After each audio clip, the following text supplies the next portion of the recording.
নমস্কাৰ আপোনালোক সকলো অৱগত যে অসম এখন কৃষি প্ৰধান ৰাজ্য অসম চৰকাৰেও কৃষকসকলক বিভিন্ন ক্ষেত্ৰত সহায় সহযোগ আগবঢ়াবৰ কাৰণে বিভিন্ন ধৰণৰ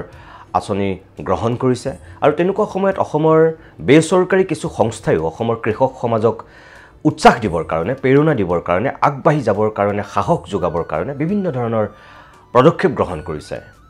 অংকুৰিত অসম তেনেকুৱা এক বেচৰকাৰী সংস্থা যিয়ে নেকি অসমৰ কৃষকসকলক উৎসাহ দিব বিচাৰে উদগনি দিব বিচাৰে যোৱা 2024 বৰ্ষত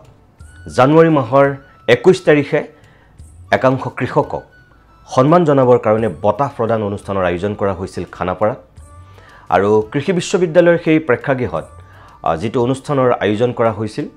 আমি নিজেও তাৰ সাক্ষী আছিলোঁ অসমৰ কৃষি মন্ত্ৰীৰ পৰা আৰম্ভ কৰি বিভিন্ন গণ্যমান্য লোক উপস্থিত আছিল তদ্ৰুপভাৱে এইবাৰো দ্বিতীয়বাৰৰ কাৰণে অহা 9 মাৰ্চত অসমৰ কৃষক সমাজক উৎসাহ দিবৰ কাৰণে প্ৰেৰণা দিবৰ কাৰণে দ্বিতীয়বাৰৰ কাৰণে সেই বঁটা প্ৰদান অনুষ্ঠানৰ আয়োজন কৰা হৈছে গতিকে অসমৰ কৃষক সমাজক মই আহ্বান জনাওঁ যে আপোনালোকে তেওঁলোকৰ যি নিয়মাৱলী আছে আপোনালোকে আবেদন কৰিব পাৰে আৰু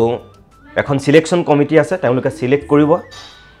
বিভিন্ন ক্ষেত্ৰত আপোনালোকে নিজৰ পাৰদৰ্শিতা উল্লেখ কৰি সেই আবেদন কৰক আৰু যথা সময়ত নিশ্চিতভাৱে মই ভাবো যে যোগ্যজনে এইবাৰো বিভিন্ন ক্ষেত্ৰত সেই বঁটাৰ বাবে নিৰ্বাচন লাভ কৰিব আৰু নিৰ্বাচিত হোৱাৰ পিছত আপোনালোকক সেই বঁটাৰ অধিকাৰী হ'ব মই ভাবো যে অসমৰ কৃষকসকলক উৎসাহ আৰু প্ৰেৰণা দি অংকুৰিত অসমে যি এটা সুকীয়া পদক্ষেপ লৈছে এই যাত্ৰা সুদূৰ প্ৰসাৰ হওক আৰু আগন্তুক দিনতো শক্তিশালী ৰূপত তেখেতসকলৰ লক্ষ্য আৰু উদ্দেশ্য সফল হওক ধন্যবাদ